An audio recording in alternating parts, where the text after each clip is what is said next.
Ce journal vous est offert par le FPI, Fonds de promotion de l'industrie, votre partenaire privilégié pour la réussite de vos projets.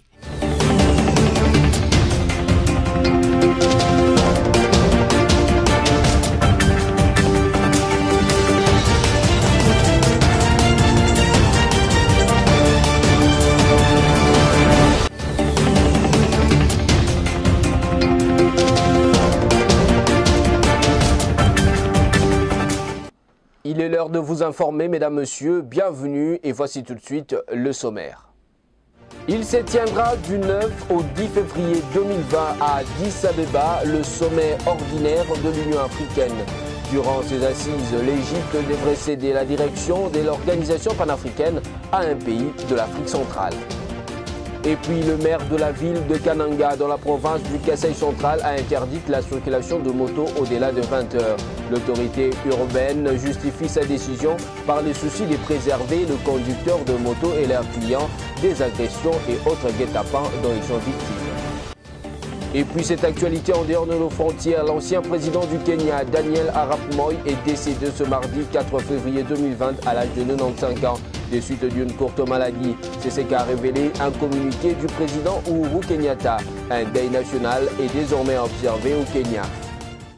Encore une fois de plus, bienvenue à toutes et à tous. Débutons ce journal par cette information. Il se tiendra du 9 au 10 février 2020 à Addis Abeba, le sommet ordinaire de l'Union africaine. Les chefs d'État, accompagnés de leur gouvernement, vont prendre part à ces assises. Durant ce sommet, l'Égypte devrait céder la direction de l'organisation panafricaine à un pays de l'Afrique centrale. Suivez cet élément de Christelle Genda.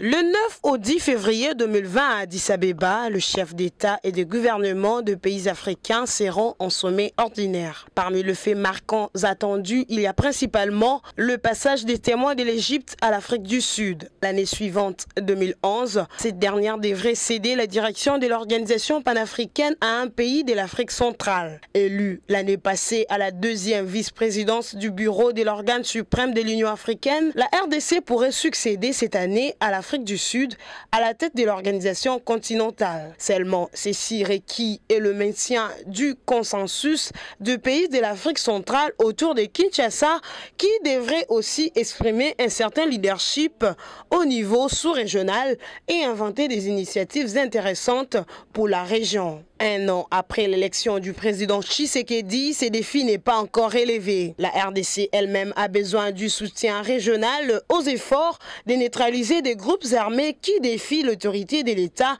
dans l'est de ces pays continents qui obéit l'influence malveillante, dirait d'aucuns, de ses voisins ougandais et rwandais. Erreur stratégique de Kinshasa aux réserves de Luanda, une certitude. Angola, première puissance militaire en Afrique centrale, exprime son ambition d'exercer à sa manière un leadership clairement affirmé face au tournoi congolais. Poursuivant, le Premier ministre Sylvestre Ilunga Ilunkamba a étalé la vision minière de la République démocratique du Congo à Cape Town, en Afrique du Sud, où il se tient la 26e édition du forum Indaba Mining. C'était lors de son allocution le lundi 2 février 2020. Plus de détails dans ce reportage de Sami Bossongo. C'est dès le 3 février que le Premier ministre Ilunga Ilunkamba a prononcé son discours au forum Indaba Mining qui se tient du 3 au 6 février au Cape Town, en Afrique du Sud. Il s'agit de la 26e édition de ce forum. Représentant le président Félix Tshisekedi empêché par son calendrier chargé, Sylvestre Ilunga déclare que le nouveau code minier de mars 2018 modifie et complète celui de juillet 2002 et reflète les aspirations du peuple congolais. Pour lui, cette loi doit être pérennisée et mise en application afin de permettre aux Congolais d'être les premiers à jouir de leurs ressources, non sans garantir un environnement attractif et incitatif aux investisseurs. Sylvestre Ilunga affirme que la vision de son gouvernement est la promotion du partenariat gagnant-gagnant dans le secteur minier, revenant sur quelques axes prioritaires, dont le respect des dispositions du code minier par tous les intervenants dans le secteur. Insistant sur la protection des périmètres miniers concédés, Ilunga Ilunkamba rassure sur l'encadrement et l'assistance technique des exploitants artisanaux par tout un ensemble de mesures prises quant à ces, non sans insister sur l'organisation et la poursuite de recherches géologiques, la promotion de l'entrepreneuriat congolais via la mise en œuvre effective de la loi sur la sous-traitance. Évoquant les réformes initiées dans le secteur minier congolais, Sylvestre Ilunga parle de la création d'un fonds minier pour les générations futures et du service public dénommé Autorité des régulations et des contrôles des substances minérales stratégiques. Il termine son allocution par les implications de la vision minière africaine, dont les renforcements des intégrations des réseaux et structures nationales. Pour Ilunga Ilunkamba, les ressources minières des États africains doivent servir au développement du continent africain en général et à l'éradication de la pauvreté en particulier et plus jamais au financement des conflits et guerres. Tout à fait autre chose, en prévision de la conférence de jeunes leaders de la République démocratique du Congo, Congo Uni, son organisateur a été reçu par le ministre Julien Paluku le lundi 3 février 2020. Josué Banza était accompagné de quelques jeunes et du député Alidor Numbi, député provincial du Kasaï oriental. Suivez les détails dans cet élément de Liévan Zolo. On est venu voir le ministre, lui présenter le projet de la conférence des jeunes leaders de la RDC qui va rassembler 1000 jeunes ici à Kinshasa du 6 au 12 août, avec pour objectif d'équiper, d'inspirer et de connecter une nouvelle génération de leaders qui vont penser un Congo meilleur. Donc c'est dans ces cadres-là que nous sommes venus le voir. L'activité est organisée par le mouvement ou l'organisation Congo Unite, une organisation de jeunes pour l'espoir, la réconciliation, la paix et le développement. Nous sommes très honorés d'être reçus par les ministres et nous avons beaucoup bénéficié de cet entretien que nous venons d'avoir par aussi son soutien à cette vision de la jeunesse qui veut faire, donc cette vision qui veut faire de la jeunesse le vecteur principal de la reconstruction nationale, du développement de notre pays. Nous comptons changer le Congo en changeant la jeunesse, en transformant cette jeunesse, en transformant cette énergie qui dégage la jeunesse en une énergie positive. La jeunesse, c'est la majeure partie de la population congolaise. Et c'est la jeunesse qui doit jouer un grand rôle. Et cette activité, c'est une opportunité pour mettre les jeunes de 26 provinces ensemble, discuter des défis de leur province, discuter des réalités de leur province, des défis auxquels ils font face en tant que jeunes et du rôle que le pays attendait pour sa construction, pour son développement. Et ces jeunes seront ici et ils seront en face des modèles positifs qui ont réussi dans différents domaines, qui vont les inspirer, qui vont les équiper pour que les jeunes jouent pleinement leur rôle. Et quel message que vous lancez surtout aux jeunes de l'Est qui se laissent manipuler par les groupes armés? Le message que nous envoyons à la jeunesse, c'est un message de paix, c'est un message d'unité. Nous demandons à la jeunesse de rester unis autour d'une vision. Et laquelle vision est celle de l'unité, de la réconciliation nationale, du développement de notre pays. Nous sommes venus les voir pour poser un problème lié au développement de ma circonscription électorale, le territoire de Katanga. C'est ce territoire qui regorge un jugement de ciment dont on parle. Mais moi, en tant qu'officiel, je devais venir toquer auprès du ministre pour en savoir plus. Mais j'étais émerveillé de trouver que le ministre maîtrise ce dossier. Il connaît même le localiser, alors que c'est dans un territoire où on n'a jamais été. Là, le dossier, et le Katanga est répertorié parmi les centres à industrialiser dans le cadre de la cimenterie. Mais on attend les investisseurs, on a les dossiers, on attend aussi apporter du courant électrique dans le Kasaï qui fait défaut. Et c'est ce courant-là qui nous frappe, le manque de courant qui nous freine. Il nous a dit d'être en contact avec lui et d'encourager la population que d'ici 2020, il y aura de bonnes choses. Parce que l'Égypte compte nous amener, dans le cadre des photovoltaïques, le système de courant qui peut nous arriver dans 3 mois. le courant de 500 volts. Donc nous sommes très contents et très ravis. Nous avons... Fini les suspens quant au processus de désignation du porte-parole de l'opposition. À en croire les affirmations du député national Moïdo Nzangi d'hier à la radio Top Congo FM, après désistement de Martin Fayoulou, Moïse Katumbi et Jean-Pierre Bemba Gombo se sont accordés pour une occupation alternance de 2 ans de ce poste. Sami Bosongo signe une fois de plus ce reportage. L'époque où l'opposition congolaise n'avait pas de porte-parole appartiendra bientôt à l'histoire. Un compromis à l'interne pour un mandat alternatif de 2 ans a été trouvé entre Moïse Katumbi et Jean-Pierre Bemba au terme de plusieurs semaines de débats irrélatifs. Après désistement de Martin Fayoulou, les principaux leaders de l'opposition susnommés se sont accordés sur l'occupation du poste de porte-parole de l'opposition, d'abord par Moïse Katumbi de 2020 à 2021, puis par Jean-Pierre Bemba de 2022 à 2023. L'information a été rendue publique lundi 3 février par le député national Mohindo Nzangi, s'exprimant sur la matière sur la radio Top Congo. Il revient maintenant à l'Assemblée nationale de procéder à l'organisation du vote contassé.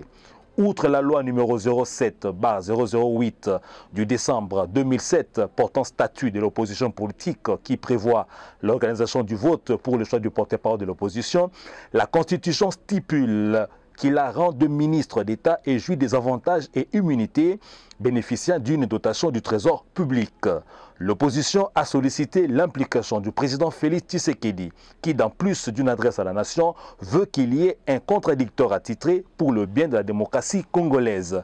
L'honorable député Prince Kokola Kantitima a rassemblé les étudiants du Sud Kivu déguerpis de leur home universitaire de l'université de Kinshasa, notamment toutes les tribus sud-kivusiennes confondues, d'où l'élu du peuple de Walungu a prêché le mot de la discipline et le respect de prescrits de la loi.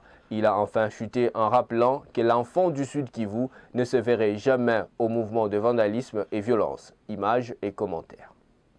Étudiez calmement, soyez disciplinés, ordonnés, solidaires, responsables et honnêtes. C'est le message de l'honorable prince Chokola Katintima aux étudiants de l'université de Kinshasa, de tous les territoires de la province montagneuse du Sud Kivu. Sans distinction des territoires, sans distinction des partis politiques. Il était important que nous puissions rassembler tous les étudiants du Sud Kivu pour 2 messages. Le premier message, c'est les rappeler qu'ils sont l'avenir de demain, que le pays compte beaucoup sur eux et la province Sud Kivu également compte sur eux.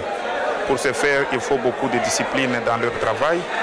Il faut qu'ils puissent se donner aux études de manière à nous remplacer demain à l'Assemblée nationale et de manière à devenir des ingénieurs, des docteurs. Au cours de cette conférence débat, l'élu de Walungu a, sur un autre angle, demandé aux étudiants de l'UNIKIN de ne pas faire des réclamations de façon brutale. D'abord, l'idéal, c'est de suivre leur cursus académique pour devenir les cadres de demain. Par la même occasion, Prince Chokola Katintima a remis des vivres et non-vivres aux étudiants du Sud Kivu, délogés de home à l'UNIKIN à cause des troubles ayant causé des dégâts matériels et morts d'hommes. Nous remercions l'honorable prince Kantitima pour cette initiative qu'il a prise de penser aux étudiants qui ont été déguerpis de l'UNIKIN. L'honorable prince Kantitima nous a appelé à la solidarité. Nous sommes vraiment contents parce qu'on comprend que nous avons affaire à un élu qui a une vision de la province. Mais lui quand même, il nous a montré cet amour-là de prendre tous les étudiants du Sud Kivu pour leur montrer qu'ils ne sont pas délaissés. Très touchés par ces gestes, les étudiants ont exprimé leur gratitude. Quittons la ville de Kinshasa pour celle de Kananga. La circulation de motos au-delà de 20 heures est désormais interdite dans cette ville, chef-lieu de la province du Kasaï central. Le maire de cette ville de Kananga justifie sa décision par le souci de préserver les conducteurs de motos et leurs clients des agressions et autres guet-apens dont ils sont victimes. Suivez. Le maire de la ville de Kananga, chef-lieu de la province du Kasaï central, a interdit la circulation de motos au-delà de 20 heures. Il justifie sa décision par le souci de préserver les conducteurs de motos et leurs clients des agressions et autres guet-apens dont ils sont victimes ce dernier jour dans la ville. Cette décision du maire de Kananga, Mami Kakubi, publié dans un communiqué le lundi 3 février 2020, intervient après qu'un couple ait été blessé en plein centre-ville de Kananga lors d'un braquage le week-end dernier par des hommes armés qui se sont enfuis à moto et salués par beaucoup de Katangais qui voient une décision destinée à endiguer le regain des banditismes urbains. En société, l'ambassadeur itinérant du président Félix Tshisekedi et ancien coordonnateur du programme de 100 jours du chef de l'État, Nicolas Kazadi, a affirmé que le manque de moyens financiers est à la base du retard pris dans l'exécution de travaux de saut de mouton. Stella Hachema.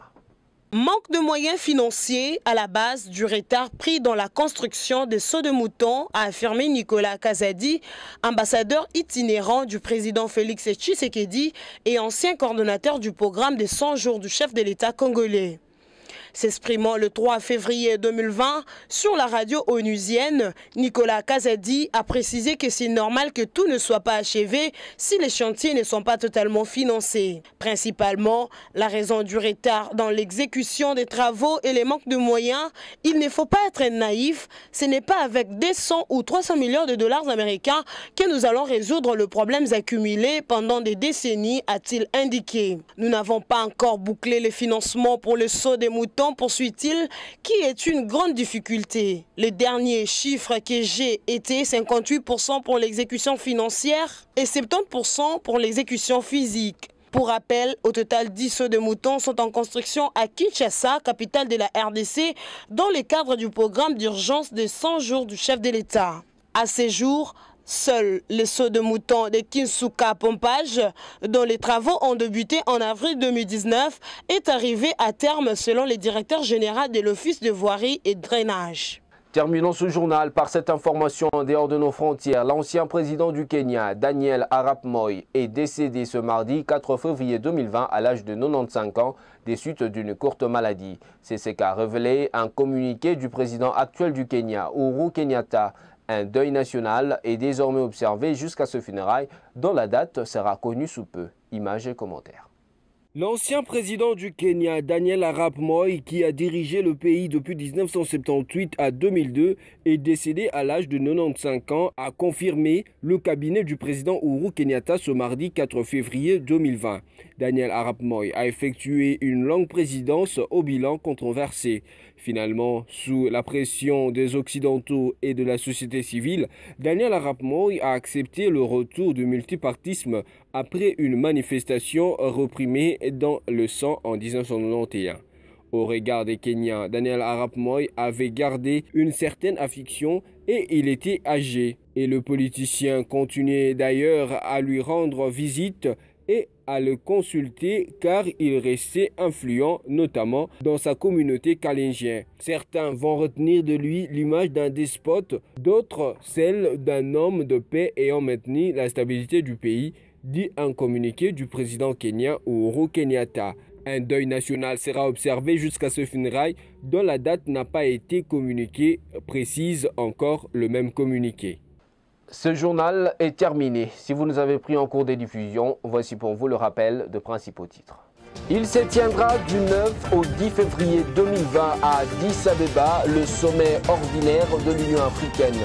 Durant ces assises, l'Égypte devrait céder la direction de l'organisation panafricaine à un pays de l'Afrique centrale. Et puis le maire de la ville de Kananga dans la province du Kasaï central a interdit la circulation de motos au-delà de 20 heures. L'autorité urbaine justifie sa décision par le souci de préserver le conducteur de moto et leurs clients des agressions et autres guet-apens dont ils sont victimes. Et puis cette actualité en dehors de nos frontières, l'ancien président du Kenya, Daniel Arap Moi, est décédé ce mardi 4 février 2020 à l'âge de 95 ans, des suites d'une courte maladie. C'est ce qu'a révélé un communiqué du président Uhuru Kenyatta. Un deuil national est désormais observé au Kenya. C'est par ici que nous bouclons complètement la boucle. Restez fidèles au programme de BSC TV. Au revoir et à la prochaine.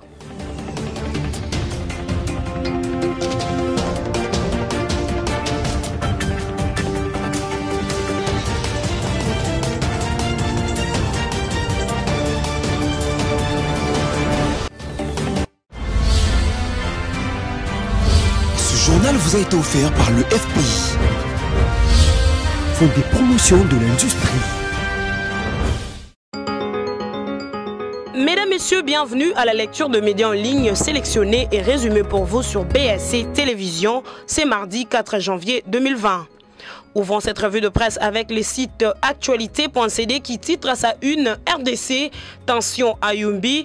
Une partie de la population s'impose à l'installation de nouvelles autorités. La police a utilisé les gaz lacrymogènes ce lundi 3 février 2020 pour disperser plusieurs centaines de personnes qui manifestaient contre l'installation de nouvelles autorités administratives à la cité de Yumbi. Les bilans fait état d'au moins 4 blessés et plusieurs dizaines de personnes ont quitté la cité pour passer nuit hors de Yumbi. Poursuivons cette revue de presse avec les sites d'information Radio Okapi qui titre à sa une RDC, 51 enfants sortis des groupes armés à Beni. La MONUSCO a félicité la sortie des 51 enfants associés aux groupes armés Maïmaï dans la région de Beni. La mission onusienne a été effectuée le vendredi 31 janvier 2020 dans un centre de regroupement de FRDC à Kalunguta, village situé à une dizaine de kilomètres au sud-ouest de la ville de Beni. Parmi ces enfants figurent 15 filles et 36 garçons dont l'âge varie entre 11 et 17 ans. Ils ont été séparés de groupes Maïmaï, UPLC, Mazembe, Uhuru, Malaika, dont certains des combattants sont regroupés depuis quelques jours dans un centre de FRDC à Kalunguta après avoir accepté de déposer volontairement les armes. Bouclons cette revue de presse avec Forum des As qui titre Violence en RDC, des femmes de la société civile dénoncent les actes inhumains des acteurs politiques sur l'air semblable. Des femmes membres des organisations et regroupements de la société civile sont montées au créneau pour dénoncer ce qu'elles qualifient d'actes inhumains commis par certains acteurs politiques sur l'air semblable. Dans une déclaration faite ce lundi 3 février à Kinshasa, se recommande aux acteurs politico-administratifs et judiciaires de la RDC de veiller strictement à l'application de lois, notamment celles portant protection de la femme. Elle demande entre autres que les auteurs de ces infractions soient déférés devant le cours et tribunaux et condamnés en audience publique. Dans ces lots de requêtes, la levée de la mesure de suspension de travail infligée aux 3 femmes de la DGM à Isiro et leurs intégrations sans condition. L'indemnisation de toutes les femmes victimes de ces comportements déshumanisants et dégradants ainsi que la prise en charge médicale de Madame Yassonalo, internée actuellement aux cliniques universitaires du LA pour extraction de son utérus. Cette revue de presse est terminée. Merci à vous de l'avoir suivi.